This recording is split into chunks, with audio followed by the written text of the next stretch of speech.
I put on a fresh outfit, suit, tie, and I start climbing the stairs inside the Vatican. And I get to the roof, panting and wheezing, and there's a Coca-Cola stand on the roof of the Vatican. And I remember noting it in my journal, like, what? How could they permit a Coca-Cola stand on the roof of the Vatican? Well, okay, it's a business. Like everything else on earth, it's a business. Follow the money. I mean, they got to make a buck to keep old people in uniforms and keep the people well fed and drinking good wine. So that was the end of that. I mean, that punctured the balloon. But I really don't want to go to the Vatican. I have no application to attend the Vatican for whatever reason. I don't know why the man would say that I'll be banned from the Vatican like I'm banned from Britain. Here's another headline. In Sweden, you hear this? What is Sweden anymore? Sweden's nothing. Sex change for children. Sweden has disappeared because they've given up their culture, their language, and their borders. Did you know that? And there is no right wing in Sweden. Their own government turned on their own conservatives who could have saved Sweden, the same way the German government has turned on the patriots and the nationalists in Germany who are not Nazis, who could save Germany from the onslaught of Syrians that Merkel, the Nazi, is bringing into our country. That's right. Why do I use the word Merkel, the Nazi? What is a Nazi? National Socialist. You tell me what Merkel is if not a Nazi. Who gives her the authority to destroy Germany's borders, language, and culture when the majority of Germans don't want it to happen? And I mean even liberal Germans don't want all those Muslim men brought into Germany. Why is she doing it? Because she is a Nazi, a National Socialist. I didn't say that she's going to put people into ovens, did I? But I did say something rather controversial, and I think the inversion is quite obvious to anyone who studies this and can think clearly. But I will tell you this. We know that Hitler was an all-around monster. Given.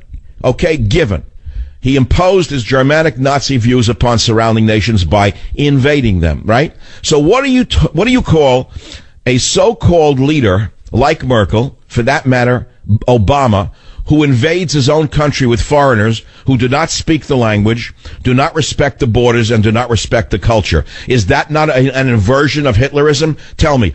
I said it. I believe it. I believe every word I said makes sense. Okay, fascist Nazi invades other country to impose their will on others. Tell me what you would call a leader who invades his own nation against the will of the people. Tell me what that is. Now let's go back to the other story I raised today, which is shocking. How is it that a guy like Bill Gates, who has all that money, calls for socialism?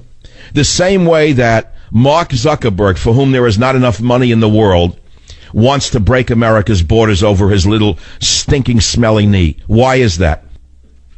Because greed is an illness. You know, when the Aztecs were overrun by Spanish conquistadors, they were overrun for one reason. They were overrun for gold. The Spanish, the Portuguese, in their heyday, were monsters. They did things to the natives in those countries that are beyond your imagination, and I've studied this in great detail. But what were the Spanish doing in South America and Central America, especially Central America? They were searching for gold. And after raping and pillaging and murdering their way through Central America and stealing all the gold they could from the Aztecs noted in their lore that the Europeans, meaning the Spanish, have a disease called gold fever. And they said it's a disease for which there is no cure. My friends of the savage nation, I would argue with you today that the billionaire class who are now flooding America with illegal aliens have a fever equal to that of the Spanish who conquered the Central Americans, namely the Aztecs. Did anyone buy my book over the weekend? Am I allowed to ask? Raise your hand if you went to the bookstore and bought Government Zero, because a lot of people are buying it and I don't know where. And here's what's going to happen. You know, we in radio have to promote our own books, especially me, because I'm banned on all shows, except, one or two shows. I'll be on Alex Jones tomorrow. He's one of the few. Laura Ingraham, one of the few. Newsmax, one of the few. But by and large, I'm banned in the media. You know that. I'm blacklisted officially. We know that that's true because the very, very fair-minded people at Fox News have banned me for a number of reasons. I'm not going to complain about it, whatever. You know, there are books that take off on their own volition after a while, and they start to sell like crazy. I don't know how that happens. How is it possible that a book that is good, and mine is really good, eventually reaches a critical mass where people talk about it with their friends and it starts to sell itself? That is what I want to see happen, because I don't want to talk about it anymore. I'll read some good pieces from it. If you bought it and you found a good sentence that you want to read on the air, go ahead, make my day. But really, I don't want to talk about this every day. It's not all negative. Here's a story. A teen prodigy who flies planes and works for NASA. He's 17 years old. You hear this? He has 2 college degrees. He's too young to vote. Well, attention, Obama. He's too young to vote. He's a pilot. He's too young to drive a car alone. He's 17 years old. He's from San Gabriel, California. Graduated from community college at age 11. 4 years later, he had a bachelor's in math from the UCLA, a real school. And now he's working for a master's in cybersecurity through Brandeis University.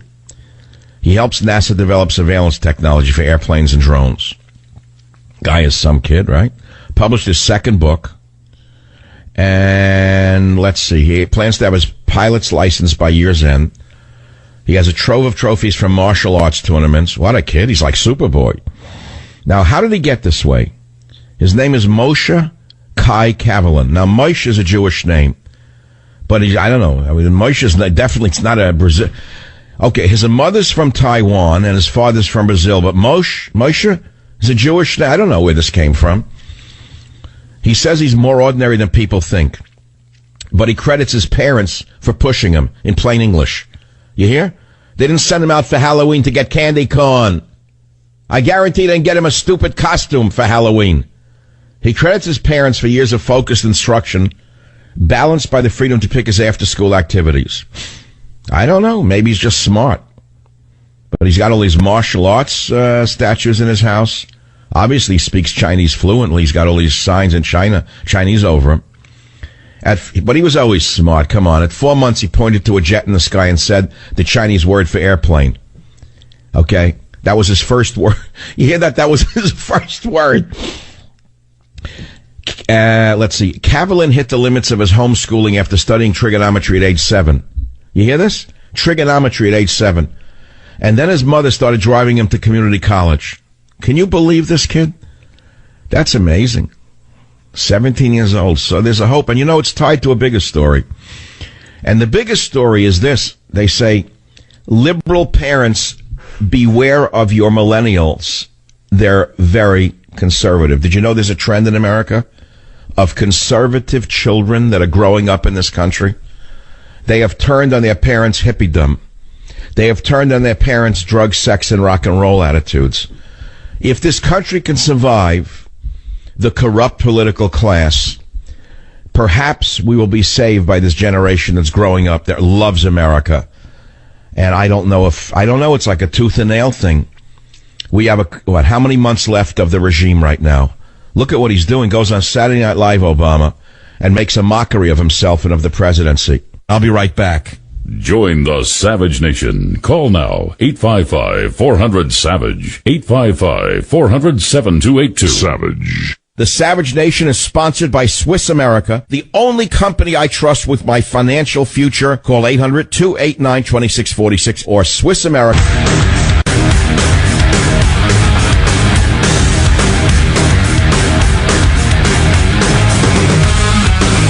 All right, here's a little story that should make all of your multicultural people quite happy.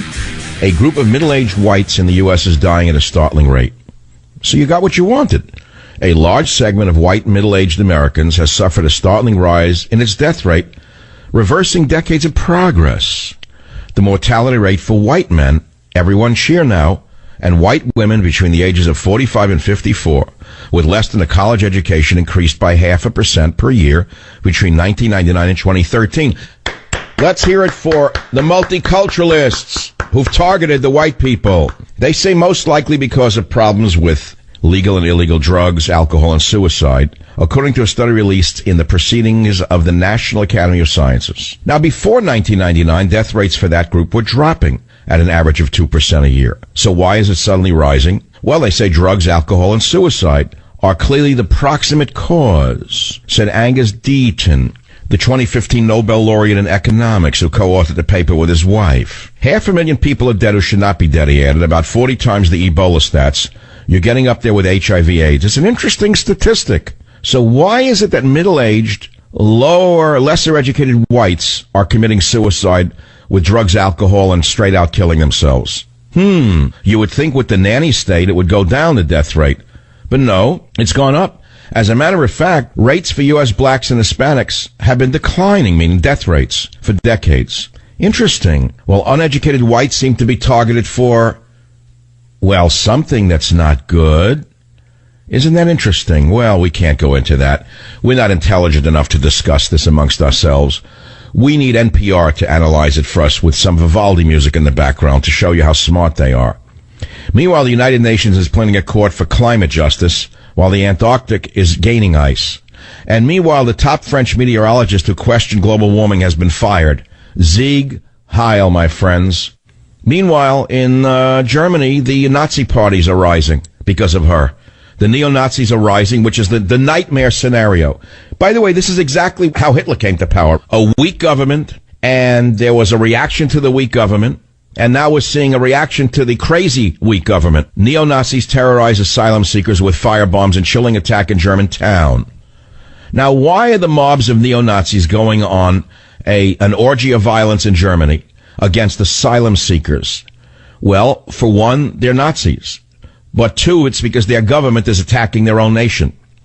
It's reminiscent of the dark days of the early days of the Third Reich. And the fact of the matter is, it's Angela Merkel's open-door policy to invaders that is causing this reaction amongst the neo-Nazis. They want their country. They do not want their country taken away from them. Am I justifying what they're doing? Absolutely not. I'm opposed to violence, but to me, invading your own nation is a form of violence. Merkel is committing violence upon her borders, language, and culture in the same manner that Obama, the sneak thief, is causing violence on America's national identity.